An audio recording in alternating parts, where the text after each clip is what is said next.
ఇది నేను ఒక క్లారిఫికేషన్ ఇవ్వాలి. ఇది ప్రెస్ వారికి ముస్లిం మైనారిటీ సోదరులకు సంబంధించిన విషయం.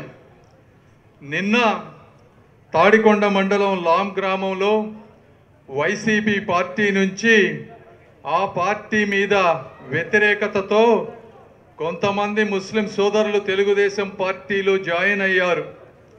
జాయిన్ అయ్యేటప్పుడు వాళ్ళు నాకు ఏం చెప్పారు అంటే,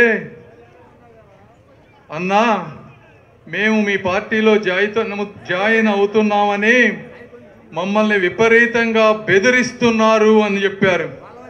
అయితే ఆ సమయంలో వారికి ధైర్యం ఇవ్వటానికి జగన్మోహన్ రెడ్డి గారి నియంతృత్వ పోకడలను ఉదహరిస్తూ నేను సద్దాం హుస్సేన్ పేరు చెప్పాను. అయితే అది కొంతమంది ముస్లిం మైనారిటీ సోదరులకు బాధ కలిగించింది అని నాకు ఈరోజు తెలిసింది. అయ్యా, నేను ఒకటి చెప్తా ఉన్నా, నేను ఎలాంటి వ్యక్తిని అంటే చీమకు కూడా హాని కలగకూడదు అనుకునేటువంటి వ్యక్తిని. నన్ను ఇబ్బంది పెట్టే వ్యక్తులకు కూడా ఏదో ఒక మంచి జరగాలి, ఎందుకంటే వాళ్ళ కర్మ వాళ్ళు పోతారులే అని అనుకునేటువంటి వ్యక్తిని. నేను గుంటూరు ఈస్ట్లో అత్యంత పేదరికం ఉన్నటువంటి ప్రాంతం ఎక్కడ అని తెలుసుకొని వెళితే అది ముస్లిం మైనారిటీ సోదరుల ఇళ్ల ప్రాంతానికి నన్ను తీసుకువెళ్ళారు. వారి పేదరికం, వారి ఇళ్ళు చూస్తే నా కళ్ళల్లో నీళ్లు తిరిగాయి. మహిళలు బయటకు వెళ్ళలేక, ఇంట్లో ఉండలేక, చాలని జీతాలతో, ఆదాయంతో జీవితం వెళ్ళగడుపుతూ ఉంటే వారికి నా సొంత డబ్బుతో ఇళ్ళు ఎలా కట్టాలి, వాళ్ళకి ఉద్యోగం ఎలా తేవాలి అని 24 గంటలు ఆలోచిస్తున్నటువంటి వ్యక్తిని నేను. అలాంటిది నేను ముస్లిం సోదరుల మనోభావాలు కించపరుస్తానా అని అడుగుతా ఉన్నాను. ఏది ఏమైనప్పటికీ అలా ఎవరన్నా భావిస్తే ఆ వ్యాఖ్యలు వెనక్కి తీసుకోవటంలో నేను ఎటువంటి వెనకాడను అని చెప్తా ఉన్నా. అది బాధిస్తే ఒక నాయకుడికి ఉండవలసిన లక్షణం, తప్పు చేస్తే క్షమించండి అని అడగగలిగినటువంటి లక్షణం ఉన్నటువంటి వ్యక్తిని నేను అని చెప్తా ఉన్నాను.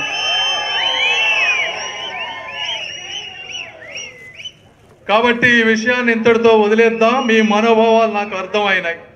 ఇక నిజమైన స్పీచ్లోకి వస్తున్నా, రెండో స్పీచ్లోకి. ఇది జనమా లేదా ప్రజా విప్లవ విస్ఫోటన వనమా అని అడుగుతా ఉన్నాను ఈ రోజున. ఎందుకంటే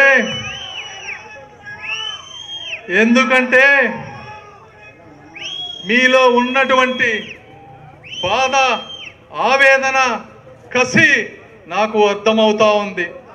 వారం రోజుల క్రితం ప్రతి ఒక్కళ్ళు పొన్నూరులో గ్రావెల్ మాఫియా జరుగుతూ ఉంది అంటే చూద్దామని వెళితే ఇంతటి అన్యాయం ఎట్లా జరుగుతూ ఉంది అని చూసి నాకు కూడా పట్టలేనటువంటి కోపం వచ్చింది. 3 పంటలు పండేటువంటి 700 ఎకరాల భూమిని 150 నుంచి 200 అడుగుల లోపు తవ్వారు. వారిని అడిగితే ఏంటయా ఇంత తవ్వారు అంటే కిలారి రోసయ్య గారు చెప్తారు, మీరే తవ్వారు అంటారు. నేను ఒకటే చెప్తున్నా, అక్కడ జగన్మోహన్ రెడ్డి గారు ఉండంగా, ఇక్కడ మీరు ఉండంగా ఇంకెక్కడైనా తవ్వుకొని ఇస్తారా అని అడుగుతా ఉన్నా. ఇది సాధ్యమయ్యే పనేనా అని అడుగుతా ఉన్నా. రెండోది, అక్కడ మేము ఉంటే కూడా తవ్వుతున్నారు, ఫ్రెష్గా తవ్వుతున్నారు, టిప్పర్లు ఉన్నాయి, అయినా కూడా వేరే వాళ్ళు తవ్వుతున్నారు అని చెప్తున్నారంటే ఎన్ని అబద్ధాలు చెప్తున్నారో మీరు అర్థం చేసుకోవాలి. మరి ఒకప్పుడు తారు రోడ్లల్లా మట్టి రోడ్లై ఇంత లోతు గుంతలు పోతే మేము వస్తూ ఉంటే అసలు మనుషులు దీని మీద ఎలా వెళ్తున్నారు, మళ్ళీ మనం రాతి యుగం వైపు వెళ్తున్నామా అని అనిపించింది నాకు. అదేవిధంగా చుట్టుపక్కల ప్రాంతాలకి వాటర్ లేదు, వీళ్ళు వాటర్ అంతా డ్రైన్ చేశారు. దుమ్ము ధూళితో వైట్ జొన్న 30 నుంచి 40 క్వింటాలు పండాల్సింది 10-20 క్వింటాలు పండుతుంది అని ఆ రైతులు ఆవేదనతో చెప్తా ఉంటే ఎంత క్షోభపడ్డానో మీకు తెలియదు. ఎందుకంటే ఒక రైతుకి అసలు అన్నీ పండితే కూడా గిట్టుబాటు ధరలు లేక బతకలేక ఉంటా ఉంటే ఈరోజు వారు పండించిన పంట 75% తగ్గిపోతే, ఎందుకంటే మట్టి కొట్టుకొని గాలి ఆడక, అసలు కిలారి రోసయ్య గారు కానీ అది చేసిన ఏ వ్యక్తి అయినా కూడా అసలు మీరు నిద్ర ఎలా పోతున్నారు, కడుపుకు అన్నం తింటున్నారా అని అడుగుతా ఉన్నా.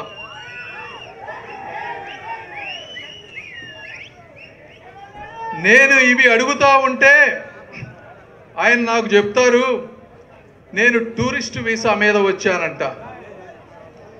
మీ అందరికీ నేను ఒక్కటి చెప్పాలి, నేను అమెరికా వెళ్ళి 24 సంవత్సరాలు అయ్యింది. వెళ్ళిన 5 సంవత్సరాల్లో దాదాపుగా 90% మంది అమెరికన్ పాస్పోర్ట్ తీసుకుంటారు. ఎందుకంటే ఆ పాస్పోర్ట్ ఉంటే దేశంలో ఎక్కడికైనా మీరు వీసా లేకుండా వెళ్ళవచ్చు. రెండోది, మీకు ప్రపంచంలో ఎక్కడైనా ఇబ్బంది జరిగితే అమెరికన్ సైన్యం మొత్తం వచ్చి మిమ్మల్ని కాపాడేటువంటి విధి ఉన్నటువంటి ఆ పవర్ ఉన్నటువంటి పాస్పోర్ట్. అయితే 24 సంవత్సరాలుగా ఈ ప్రాంతం మీద ఉన్నటువంటి ప్రేమ పిచ్చితోటి ఇంకా ఇండియన్ పాస్పోర్ట్ పెట్టుకొని తిరుగుతున్నాను అని చెప్తా ఉన్నాను. రోసయ్య గారు, ఇండియాలో పాలిటిక్స్లోకి రావాలి అంటే టూరిస్ట్ వీసాతో ఎవరు నామినేషన్ వేసుకోలేరయ్యా, నీకు కనీసం జ్ఞానం పెంచుకోవయ్యా అని చెప్తా ఉన్నాను. ఇంకొకటి చెప్తా ఉన్నారు, నేనంట ఎవరో ఇచ్చిన స్క్రిప్టులు చదువుతున్నానంట. నేను మాట్లాడేది ఒకళ్ళు ఇచ్చిన స్క్రిప్టు లాగా ఉందా అని అడుగుతూ ఉన్నా. స్క్రిప్టులు ఎవరికయ్యా కావాల్సింది? మీ అధినేతకు కావాలయ్యా స్క్రిప్టు. ఇది స్క్రిప్టులు రాసే బ్లడ్ అని మీ అందరికీ తెలియజేసుకుంటా ఉన్నాను. ఇంకొకటి చెప్తా ఉన్నారు ఆయన, నేనంట డబ్బు మూటలతో దిగానంట.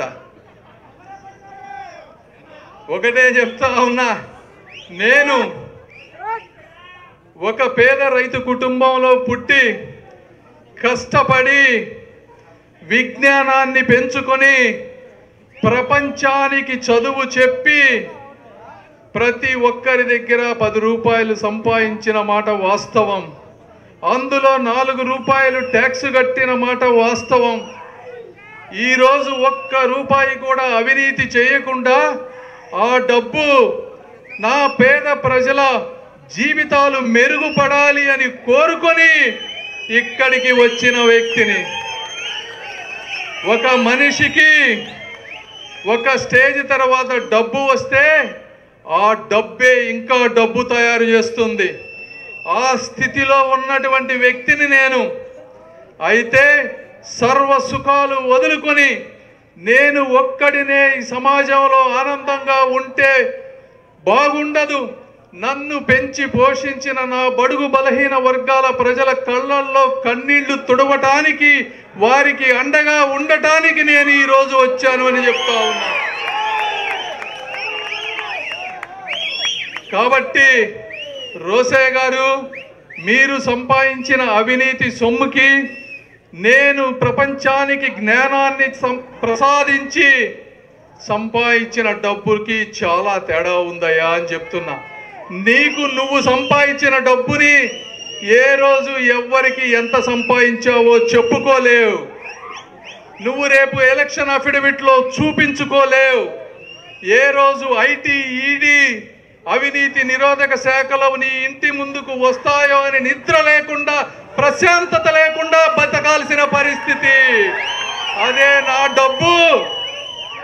నేను ఎక్కడైనా నిద్రపోతా, కాలరేసుకొని ఎవరినైనా ఎదురిస్తా. ఆ లక్షల మంది నాకు ఇచ్చిన 5-10 రూపాయల నుంచి వచ్చేటువంటి ఎనర్జీ, ఆ పాజిటివ్నెస్ ని ఈ ప్రపంచ మానవాళికి ఉపయోగపడే విధంగా నేను వినియోగిస్తానని మీ అందరికీ తెలియజేసుకుంటా ఉన్నాను. కాబట్టి నా జోలికి రావద్దు నువ్వు అని చెప్తా ఉన్నాను.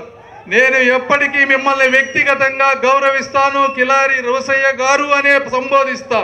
అయితే మీరు చేసేటువంటి అన్యాయపు, అరాచకపు, దుర్మార్గపు పనులని, మీరు తీసుకెళ్లి ఇస్తున్న ఈ డబ్బు మూటల్ని, తాడేపల్లి ఇంటికి పంపిస్తున్నటువంటి మూటలని మాత్రం నేను ప్రశ్నిస్తూనే ఉంటాను అని చెప్తా ఉన్నాను.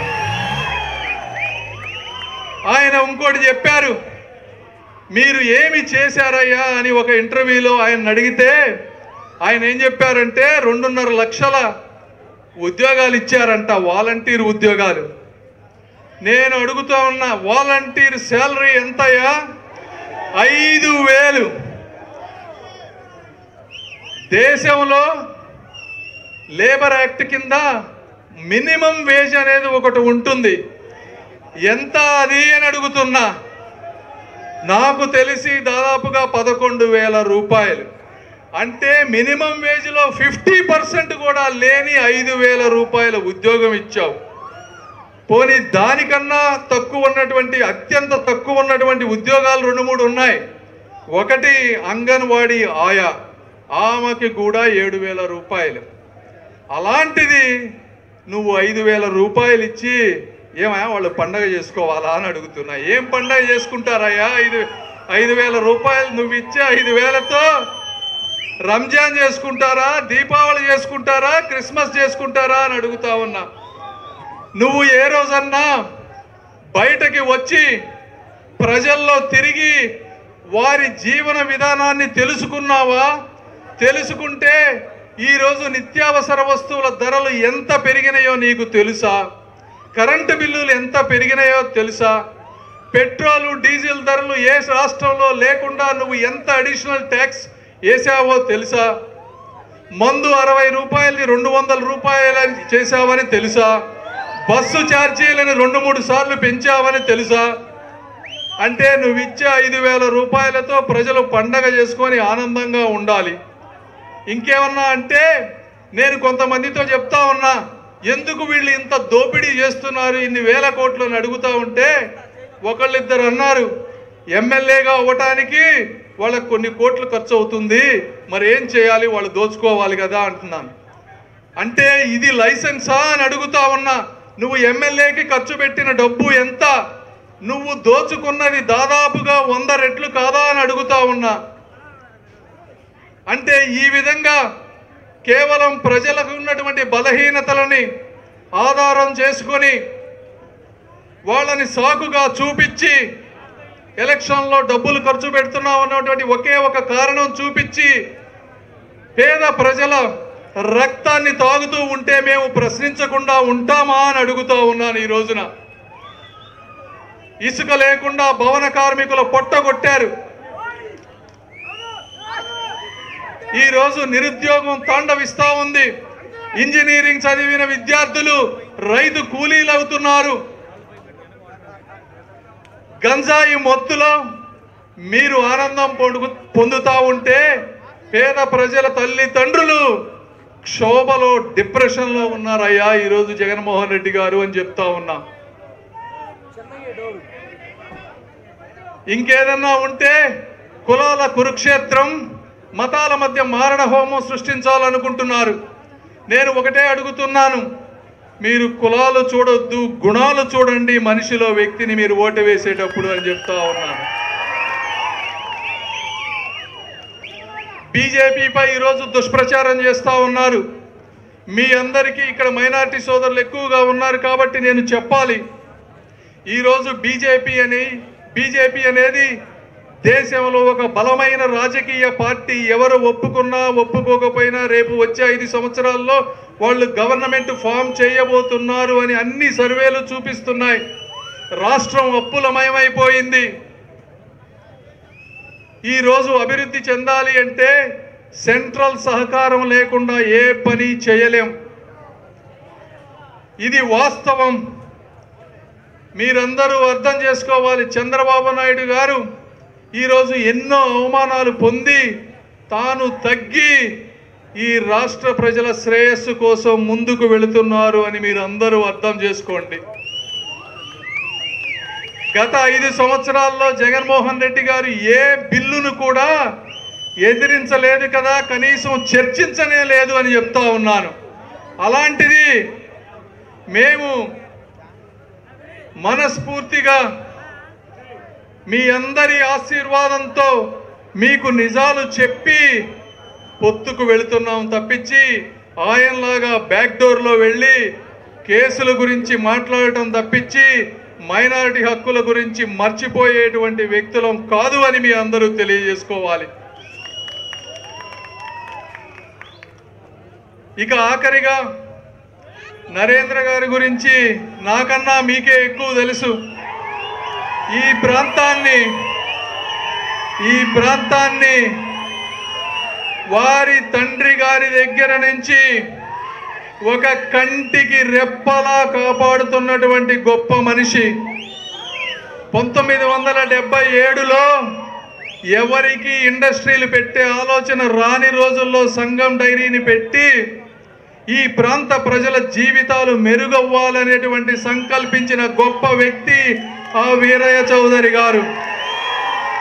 నేను మొన్న ఒకసారి చెప్పాను, మళ్ళీ చెప్తున్నాను, పులి కడుపున పులే పుడుతుంది అని.